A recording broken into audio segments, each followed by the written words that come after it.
오늘 우리에게 주신 하나님의 말씀은 사도행전 16장 19절에서 34절의 말씀입니다. 신약성경 216페이지 사도행전 16장 19절에서 34절의 말씀입니다. 한 목소리로 한 절씩 교독하고 마지막 34절의 말씀은 함께 읽겠습니다. 19절입니다.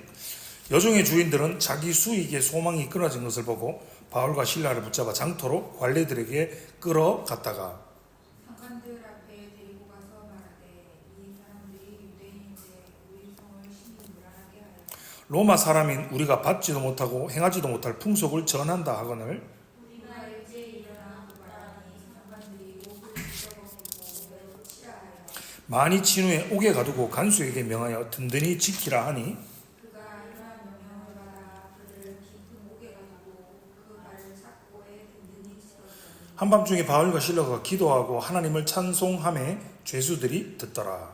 이에 갑자기 큰 지진이 나서 터가 움직이고 문이 다 열리며 모든 사람의 내 것이 다 벗어지니라. 간수가 자다가 깨어 옥문들이 열린 것을 보고 죄수들이 도망한 줄 생각하고 칼을 빼어 자결하려 하거늘 바울이 크게 소리치되 내 몸을 상하게 하지 말라. 우리가 다 여기 있노라 하니 간수가 등불을 달라고 하며 뛰어 들어가 무서워 떨며 바울과 실라 앞에 엎드리고 그들을 데리고 나가 이르되 선생들이여 내가 어떻게 하여야 구원을 받으리까 하거늘 이르되 주 예수를 믿으라 그리하면 너와 내 집이 구원을 받으리라 하고 주의 말씀을 그 사람과 그 집에 있는 모든 사람에게 전하니라. 그 밤 그 시각에 간수가 그들을 데려다가 그 맞은 자리를 씻어주고 자기와 그 온 가족이 다 세례를 받은 후 그들을 데리고 자기 집에 올라가서 음식을 차려주고 그와 온 집안이 하나님을 믿음으로 크게 기뻐하니라. 아멘.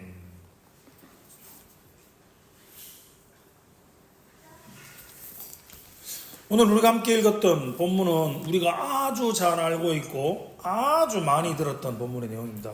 주로 언제 들었습니까? 전도축제할 때, 초대할 때 많이 사용되는 성경 구절이기도 하죠. 주 예수를 믿으라 그리하면 너와 내 집이 구원을 받으리라 라는 말씀입니다. 본문은 빌립보에서 일어난 사건 중 두 사건 중에 하나를 이야기하고 있는 본문입니다. 우리가 잘 아는 것처럼 첫 번째는 루디아와 그녀의 가족의 구원 이야기가 적혀 있고요. 두 번째는 귀신 들린 여종의 해방 사건입니다. 그것을 이어지고 있죠.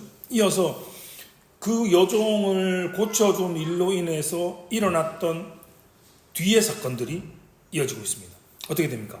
바울과 실라가 감옥에 갇히게 됩니다. 여러분, 왜 이런 일이 벌어질까요? 18절의 말씀을 보십시오. 18절의 말씀을 다시 보시면 이렇게 적혀 있죠.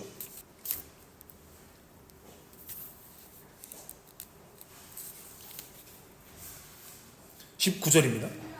여종의 주인들은 자기 수익에 소망이 끊어진 것을 보고입니다. 자, 귀신이 들렸습니다. 어떤 사람이. 그런데 그 귀신 들린 것 때문에 점을 봐주는 겁니다. 그런데 귀신으로 고통받던 그 여종을 바울과 실라가 고쳐줬습니다. 귀신이 나갔습니다. 그런데 귀신이 나가서 더 이상 점을 못 보게 되자 자기 수익에 소망이 끊어진 것을 보고 바울과 실라를 고소하고 그들이 감옥에 들어가는 겁니다. 여러분, 사람은 언제 즉각적으로 반응할까요? 자신에게 손해를 입었을 때, 자신에게 피해를 입었을 때입니다. 그것이 먹고 사는 문제와 직결되었을 때 사람들은 즉각적으로 반응합니다. 여러분, 어떻습니까? 먹고 사는 일 중요합니다. 우리가 먹기 위해 사는 것은 아니지만 우리가 살기 위해서 먹어야 하기 때문에 우리의 인생에서 먹는 것, 사는 것 굉장히 중요합니다. 생명을 유지하는 것 정말 중요합니다. 그래서 그것에 민감하게 예민하게 반응하는 것은 아니 먹고 사는 일에 당연히 예민하게 민감하게 반응해야 되는 건 당연한 거 아닌가? 라고 말할 수 있습니다. 그럼 한번 이야기해 보겠습니다. 우리가 정작 100년도 되지 않는, 길게 살면 100년이라고 하지 않습니까?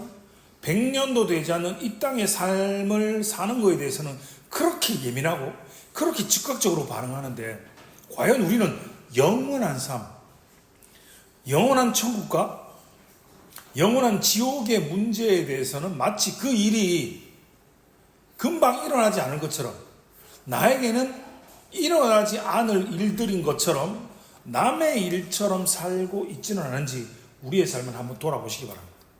지난 시간에 제가 세례를 교육하면서 그런 이야기를 했습니다. 세례의 문제는 신앙생활을 함에 있어서 굉장히 중요한 문제인데, 정작 교회에서 유아세례의 참된 의미와 세례를 받는 것을 잘 가르치지 않아서 전반적으로 무지하다라고 말입니다. 가르치지 않는 교회도 문제입니다. 그럼 그 가르치지 않는 교회에 가르치지 않는 건 목사가 가장 우선적으로 문제입니다. 그리고 그에 따라 관심을 가지지 않는 성도들의 태도와 자세도 사실은 별반 다르지 않다라는 말씀을 드렸습니다. 무슨 말이냐면, 먹고 사는 일보다 훨씬 더 중요한 나와 우리 가정이 구원을 얻는 일에 더 많은 관심을 가지고 말씀을 통하여 믿음이 자라가는 복된 성도님들 되시기를 주님의 이름으로 축원합니다. 우리 먹고 사는 일보다 이게 더 중요하잖아요, 사실은. 다시 본문을 봅니다. 그런 이유로 바울과 실라가 감옥에 갇혔습니다. 깊은 감옥에 갇혔습니다. 그 발에 착고를 채웠습니다. 잘 아시죠? 착고라는 건 이렇게 나무로 생겨서 발을 싹 들어가서 이렇게 잠그면 보폭이 작아져서 도망가지 못하게, 달려가지 못하게 채우는 겁니다. 25절을 보십시오. 한밤중에 바울과 실라가 기도를 합니다. 하나님을 찬송하는데 그 소리를 누가 들었다고요? 죄수들이 들었습니다. 이에 갑자기 큰 지진이 납니다. 여러분 잘 생각해 보십시오. 지진이 났습니다. 옥터가 움직이고 문이 부서져서 열린 것까지는 우리가 상상할 수 있습니다. 지진이 나면 다 무너지잖아요. 그런데 모든 사람을 묶어두던 뭐가요? 착고가 다 벗겨졌습니다. 지진이 난 거랑 발에 착고가 부서지는 거랑은 연관이 없습니다. 무슨 말입니까? 말이 되지 않는 기적 같은 일이 일어난 겁니다. 자, 죄인들을 지키던 간수는 성경에 뭐라고 되어 있습니까? 자다가 깨어났습니다. 왜 잘까요? 죄수들이 절대 도망을 못 갔습니다. 깊은 옥에 갇혀있고 발에 착고가 되어 있고 문이 잠겨있기 때문에 죄수들이 절대 도망을 못 가는 걸 알기 때문에 간수가 잔 겁니다. 좋은 겁니다. 그런데 자다가 깼습니다. 깼는데 어떻게 됐다고요? 문이 다 열린 겁니다. 그럼 어떻게 생각할까요? 죄수들이 도망한 줄 알고 칼을 빼어서 자결하려고 합니다. 아니 죄수가 도망가는데 왜 간수가 자결을 하냐, 이렇게 생각할 수 있습니다. 그런데 당시 감옥을 지키는 간수들은 대부분 퇴역 군인들이었습니다. 군인들은 그들의 명예를 굉장히 중요하게 생각했습니다. 그런데 사고가 생겨서 누군가가 탈옥을 합니다. 죄수들이 탈옥을 하게 되면 그 죄수의 죄명, 그 죄수의 죄값을 그대로 그걸 지키고 있던 간수가 해야 됐습니다. 자다가 깼습니다. 감옥문이 다 열려 있는데 죄수들이 탈옥을 했구나. 그럼 이제 저 도망간 죄수의 살인죄, 무슨 죄 이런 것들이 다 나에게 와서 내가 죄인이 되어서 내가 그 형벌을 받아야 되겠구나 라고 생각했기 때문에 이것만큼 그들에게 불명예스러운 일이 없기에 스스로 칼을 빼어 목숨을 끊으려고 했던 겁니다. 자, 급한 상황이잖아요. 바울이 크게 소리를 지릅니다. 어떻게 해요? 내 몸을 상하지 말라. 우리가 다 여기 있다라고 말합니다. 그래서 간수가 등불을 달라고 해서 뛰어 들어가서 무서워 떨며 바울과 실라에게 엎드립니다. 그리고부터는 너무 많이 들었단 말이죠. 뭐라고 얘기합니까? 선생들이요, 내가 어떻게 하여야 구원을 받으리까? 라고 묻습니다. 여러분 사실은 그런데 엄밀한 의미에서 이 질문은 이런 겁니다. 이런 사태가 벌어졌습니다. 내가 어떻게 하면 이 문제를 잘 피해갈 수 있겠습니까?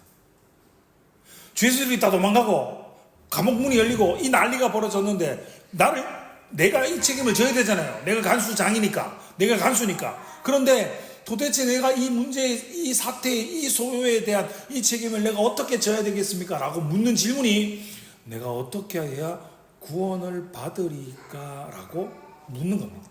자, 오늘 오전에 우리가 베드로 사도의 고백을 들었지 않습니까? 다시 한번 생각해 보십시오. 예수님께서 인자가 너희는 나를 누구라 하느냐라고 인자가 누구냐라고 묻습니다. 이 말은 무슨 말이냐면 사람이잖아요. 그런데 베드로의 고백은 주는 그리스도시요 살아계신 하나님의 아들이십니다라고 고백하잖아요. 이걸 동문서답이라고 말합니다. 이걸 우문현답이라고 말합니다. 자, 왜요? 사람이 나를 누구라 하느냐라고 물었는데, 다시요, 인성을 물었는데 베드로는 신성을 대답한 겁니다. 다시 오늘 보면요, 내가 어떻게 구원을 받습니까? 라는 건 어떻게 보면 세상 자기의 처한 상황에 대한 질문인 겁니다. 그런데 바울은 신라는 뭐라고 대답하는 겁니까? 인성에 관계된 것을 대답하는 것이 아니라 신성과 연관된 대답을 하고 있는 겁니다. 어떻게 대답합니까? 31절의 말씀입니다. 이르되 주 예수를 믿으라. 그리하면 너와 내 집이 구원을 받으리라 하고입니다. 제가 세례를 구행하면서 그런 이야기를 하지 않습니까? 세례가 먼저가 아니고 말씀을 듣고 그 말씀에 회개하고 반응하여서 그 사람에게 세례를 베푼다. 동일합니다. 주의 말씀을 그 사람과 그 집에 있는 모든 사람에게 전합니다. 그리고 33절입니다. 그 밤 그 시각에 간수가 그들을 데려다가 그 맞은 자리를 씻어주고 자기와 그 온 가족이 다 세례를 받은 후라고 성경은 기록하고 있습니다. 사건의 당사자, 비록 질문을 그렇게 했지만 구원을 어떻게 받겠습니까? 라고 질문했던 사람은 간수 혼자였습니다. 그런데 말씀을 전하고 선포를 보십시오. 분명히 내가 어떻게 구원을 받습니까? 라고 물었는데 대답은요, 너와 내 집이 구원을 받는다라고 말씀하는 겁니다. 그리고 그 간수와 그 간수의 온 가족이 모두 세례를 받는 장면이 바로 기록된 것이 오늘 본문의 내용입니다. 자, 성경은 언약과 유아 세례의 관계를 이렇게 설명하고 있습니다. 유아 세례를 지지하지 않는 제세례파라고 말씀드렸습니다. 그들은 이렇게 얘기하는 겁니다. 저 어린 아가, 아빠 엄마도 잘 못하는 아가 무슨 신앙 고백을 하노? 애들이 좀 자라서 성인이 돼서 커서 자신의 믿음을 자신의 입술로 고백할 때 세례를 주어야 한다라고 주장합니다. 여러분 어떻습니까? 이게 훨씬 더 이성적이지 않습니까? 이게 더 훨씬 논리적이지 않습니까? 이게 훨씬 더 설득력 있어 보입니다. 아무것도 모르는 저 어린아이, 아빠 엄마라는 단어도 모르는 아이, 그런 표현조차 말조차 못하는 아이에게 어떻게 세례를 베푸는 것보다 장성하여서 자신의 입으로 예수 그리스도를 믿고 고백하고 시인하는 아이들에게 세례를 주는 것이 훨씬 더 이성적이고 합리적인 것처럼 보일 수는 있습니다. 그러나 여러분, 그건 이성적이고 합리적일 수 있지만 성경적이진 않습니다. 성경은 주 예수를 믿으라고 요청을 받은 건 간수인데 너뿐 아니라 내 집까지 구원의 대상에 포함하고 있는 겁니다. 하나님이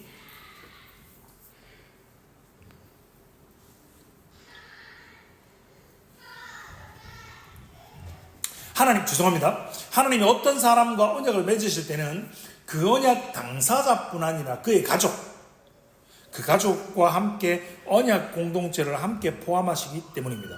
여러분 한번 생각해 보십시오. 아담과 하와와 하나님이 맺은 언약을 생각해 보십시오. 분명히 언약은 아담과 맺었습니다. 그런데 언약은 그에게만 속하지 않고 온 인류에게 속하였습니다. 여러분, 언약의 축복도 계승되었고 언약의 저주도 원죄도 계승되었습니다. 구약 성경이 말하는 노아는 어떻습니까? 여러분, 노아를 뭐라고 부릅니까? 당대의 완전한 자, 의인이라고 부릅니다. 그런데 홍수로 지면에 호흡 있는 모든 것들을 쓸어버리려고 할 때 여러분 보십시오. 아빠인 노아만 의인이라 칭함을 받았는데 성경은 뭐라고 이야기하냐면 너와 내 가족은 방주로 들어가라라고 명합니다. 여러분 성경 그 어디에도 노아의 가족 구성원이 아내가 그 자녀들이 의롭다, 믿음이 좋다라고 표현되어진 것은 없습니다. 노아랑 언약을 맺었는데 노아뿐만 아니라 노아의 가족 공동체가 모두 다 그 언약 공동체 속에 들어가는 겁니다. 노아와 맺은 언약은 노아뿐만 아니라 그의 가족 공동체, 언약 공동체적인 약속이기 때문입니다. 롯의 경우는 어떻습니까? 롯의 가족이 어디를 탈출하죠? 소돔과 고모라를 탈출합니다.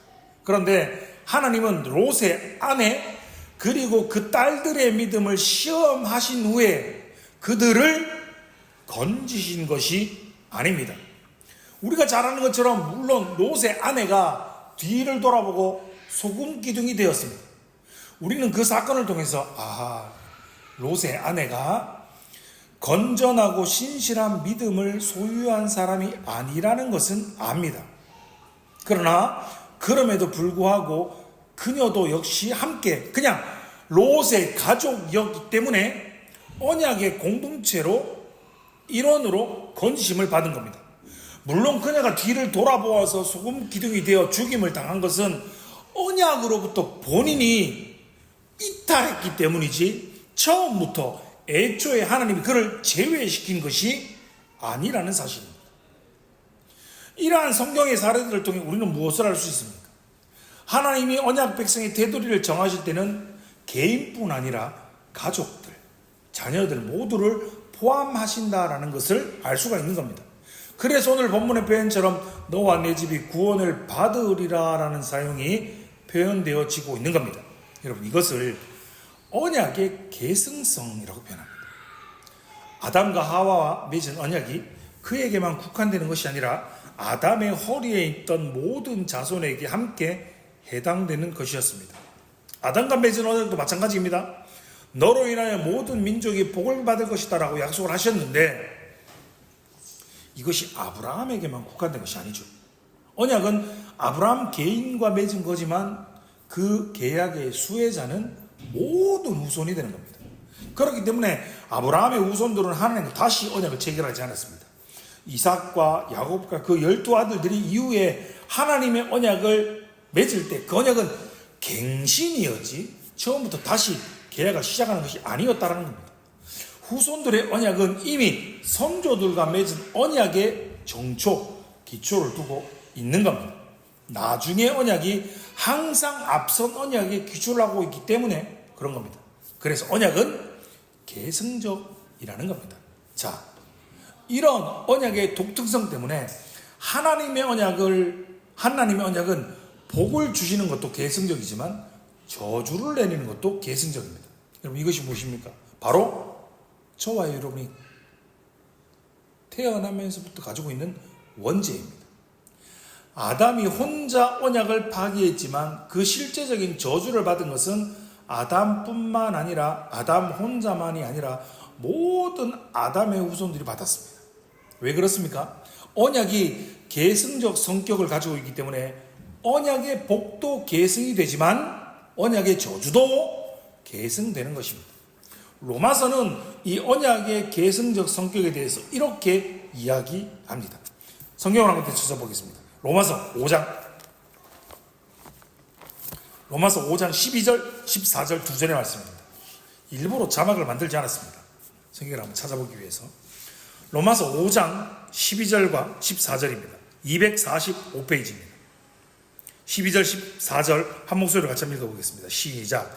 그러므로 한 사람으로 말미암아 죄가 세상에 들어오고 죄로 말미암아 사망이 들어왔나니 이와 같이 모든 사람이 죄를 지었으므로 사망이 모든 사람에게 이르렀느니라. 14절입니다. 그러나 아담으로부터 모세까지 아담의 범죄와 같은 죄를 짓지 아니한 자들까지도 사망이 왕노릇하였나니 아담은 오실 자의 모형이라. 아멘. 언약적 계승적 성격을 이렇게 말하고 있는 겁니다. 여러분, 언약의 계승적 성격이 우리에게 왜 중요합니까? 이 언약의 계승적 성격이 확보되지 않으면 저와 여러분에게, 우리에게 구원이 없기 때문입니다.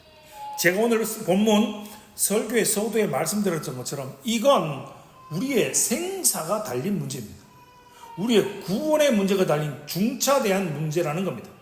예수 그리스도께서 둘째 아담으로 오셔서 첫째 아담이 저지른 죄악의 문제를 해결한다 하더라도 이 해결이 계승되지 않는다면 예수 그리스도께서 이 땅에 오셔서 행하셨던 그의 모든 사역은 그 행위의 당사자 그 사람에게만 효과를 가져오고 그 당사자만 구원하게 되는 겁니다.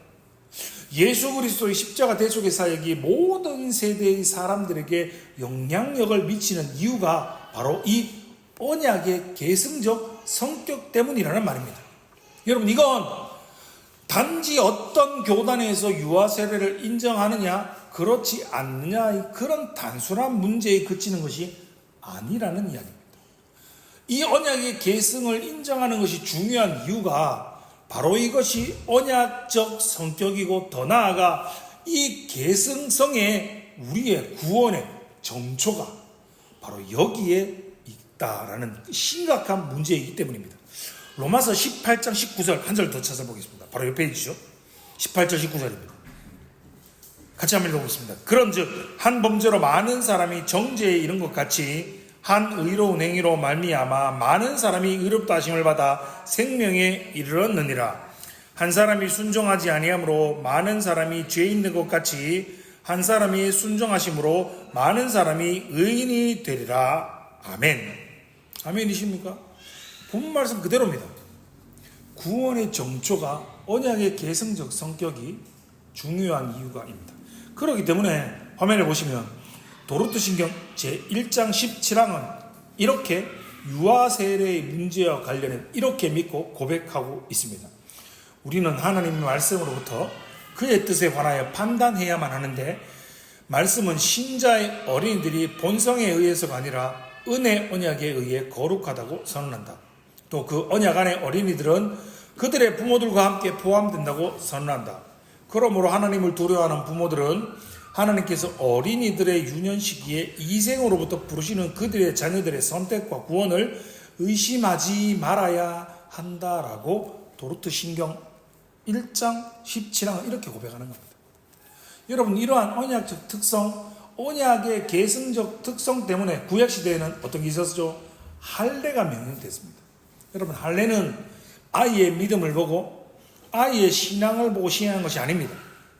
아무런 조건도 보지 않고 난지 8일 만에 시행하라라고 명령된 무조건적인 거였습니다. 그렇기 때문에 개혁자들은, 개혁주의, 개혁신학자들은 유아 세례를 안 베푸는 게 더 합리적인 것처럼 보이는 제세례파의 입장을 거부합니다. 어떤 면에서는 합리적이지 않아 보이는 유아 세례를 선택하고 있는 겁니다. 여러분, 성경을 받아들이는 것이 성경적인 신앙입니다. 이게 이성적인가? 이게 더 논리적인가? 이게 더 합리적인가를 생각하는 것이 아니라 이것이 성경이 말하고 있는 것이면 받아들이는 것이 성경적 신앙입니다. 이것이 바로 언약을 존중하는 자세인 겁니다. 사랑하는 성도 여러분, 유아 세례 그리고 세례는 우리가 생각하는 것보다 훨씬 더 중요합니다. 하나님께서 자기의 백성들에게 베풀어 주신 자비의 언약을 보여주기 때문에 우리가 신자이기에 우리의 가정에 자녀를 낳았을 때 하나님께서 우리의 가정에 언약의 자녀를 주신 것에 더욱더 감사하시기 바랍니다. 물론 초만할 때는 힘들죠. 예배 드리는 것도 쉽지 않죠. 예배 좀 드리려고 앉아있는데 막 뛰다니고 울고 엄마 찾고 힘듭니다. 그러나 그럼에도 불구하고 하나님께서 우리에게 귀하게 보내주신 언약의 자녀를 하나님의 말씀으로 더욱더 잘 양육하기 위해서 더 많이 기도하고 더 많이 사랑해 주시고 그리고 저와 여러분의 삶을 통하여 우리에게 맡겨준 언약의 자녀들에게 믿음의 본을 보이며 살아가시는 복된 성도님들 되시기를 주님의 이름으로 축원합니다. 기도하겠습니다.